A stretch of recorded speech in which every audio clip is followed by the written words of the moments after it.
Today I just wanted to kind of chat with you guys about how much I've spent on my YouTube channel so far.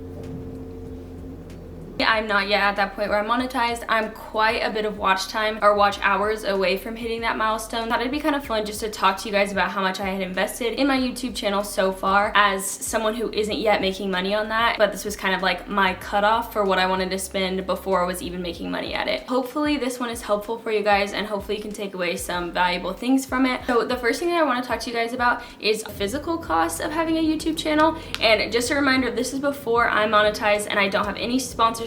I don't make any money currently through any social media platform that I have. First up on my list of things that I bought was my Canon camera. I'll have it linked in the description below. It's the one I'm currently using right now, so I can't show it to you guys because I'm filming on it right now. But I really like this camera. I'd love someday to get a new lens for it that's just a little bit higher quality, a little bit better for vlogging. But one thing I really like about the camera is that it has the flip screen. So like right now, I can look at the screen and see exactly what I'm filming. And it also has autofocus on the lens, which is something that's super important, I think, for vlogging or any kind of video when sometimes you're not necessarily looking through that viewfinder to put your shot together. Definitely 10 out of 10 would recommend this camera. It is $700 on Best Buy. I also found the same one on Amazon and it was like $850, so I just put the link to the Best Buy one down in the description, but if you wanted to, you can search for it on Amazon as well, as I know a lot of times it's sold out on Best Buy because it's such a popular camera. The next thing that I bought was a ring light, which was $12, and I use that mostly for gaming videos just because it was easy to set it up and then like light up my face. It's a desktop one, so now I'm looking into getting one that's an actual stand that I can put my phone or camera in and have the option to do both and have it be tall, like as tall as my camera, because right now on my tripod I'm just using the lights up above and my window lighting. The third thing that I got was a tripod, which was actually my dad. He used to be a videographer back in the day for weddings and dance recitals and all that kind of stuff. It was free, so thanks, Dad. The next thing that I bought was an SD card. I'll put an image of it right here on the screen. The SD card was $17. It's 128 megabytes.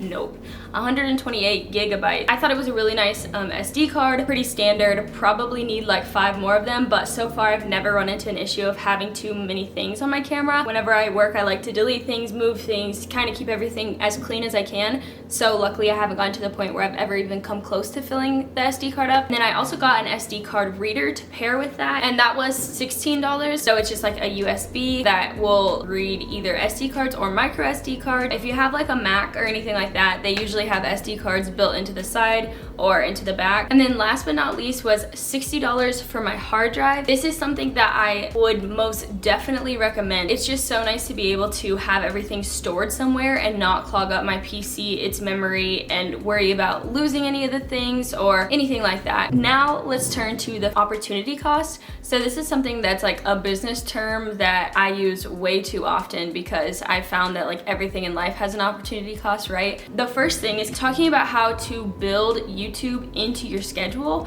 and how to really create a schedule that works for you. A lot of times I get to the point where I'm like creating a bunch of content, I'm doing so well, and then I need like 2 or 3 weeks off. And so I know that every YouTube video you'll listen to is like, stay consistent, you know, do your things. It's like, stay as consistent as you can, but definitely allow yourself some weeks off if you need to. So that's one of the biggest reasons that I'm trying to plan out my content in a new way now, so that I can have all my videos done in 2 weeks and then have 2 weeks off. Work for 2 weeks, have 2 weeks off, or kind of make a more like sustainable schedule for myself as far as YouTube goes. So that's like one of the biggest things to think about. Next, we're gonna kind of talk about the monthly costs of having my YouTube channel. I only have 2 monthly subscriptions right now that I use. The first one is Creative Cloud. That is $56 a month, and I use Photoshop, Illustrator, the Creative Cloud like file storage, as well as Premiere Pro to edit all of my videos and photos, create all the graphics that go in my videos too. So I know that that is super expensive, but if you are a student, you can get a student discount by inputting your school email into there, and I think it's only like $20 or so, a lot of times around Black Friday.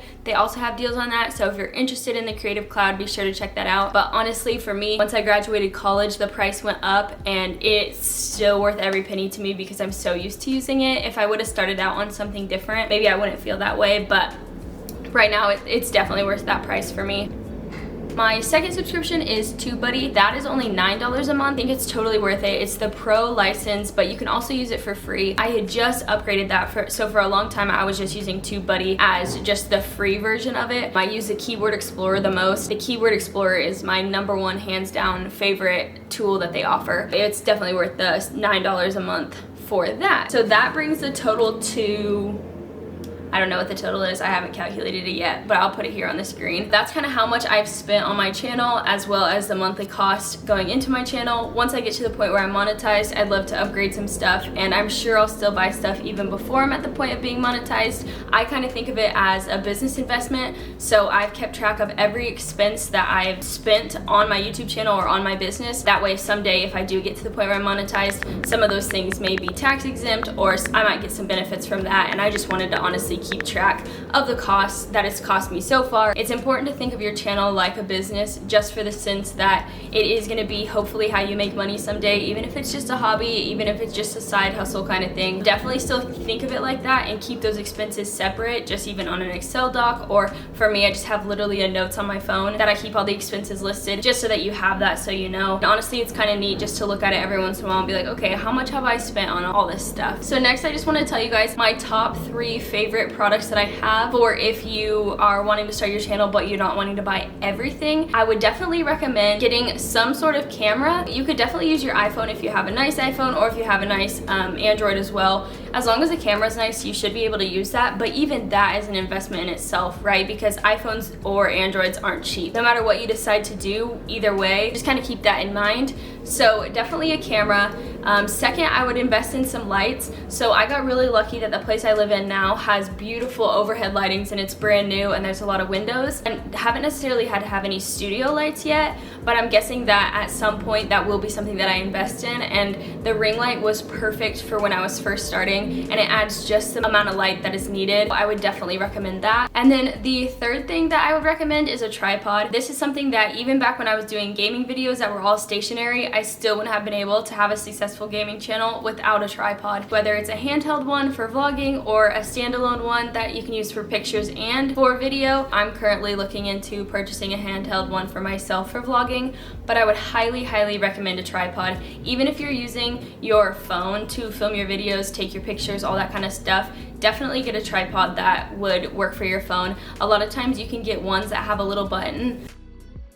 You can get ones that have this little button right here that is like Bluetooth enabled, and when you click it, it'll take a picture on your phone. This one came with my ring light actually to use with my phone, and it's a super handy button. So definitely consider getting either a tripod or a ring light that has this button with it, because I see a lot of influencers take their Instagram photos with a button like this. So they keep it in their hand kind of hidden, and then they're just clicking it as they're posing, and instead of having to do like a timer and go back and click it and then all that kind of stuff, I think it just makes things a lot simpler. I know that was kind of a quick video, but I really wanted to jam it packed with important information for you guys and just kind of get right to the point. So I hope that this has helped you in some way. If you're someone like me who's kind of brand new to YouTube, just starting out, not currently monetized, wanting to know what a reasonable amount is to expect to invest when you're starting your channel, just know that these purchases took place over 8 months, so they didn't all happen at once. The first thing that I purchased was my camera, and then everything else kind of came from that. So yeah, I hope you guys find this helpful, and if you made it this far in the video, drop a octopus emoji. All right, I'll see you guys in my next one. Bye.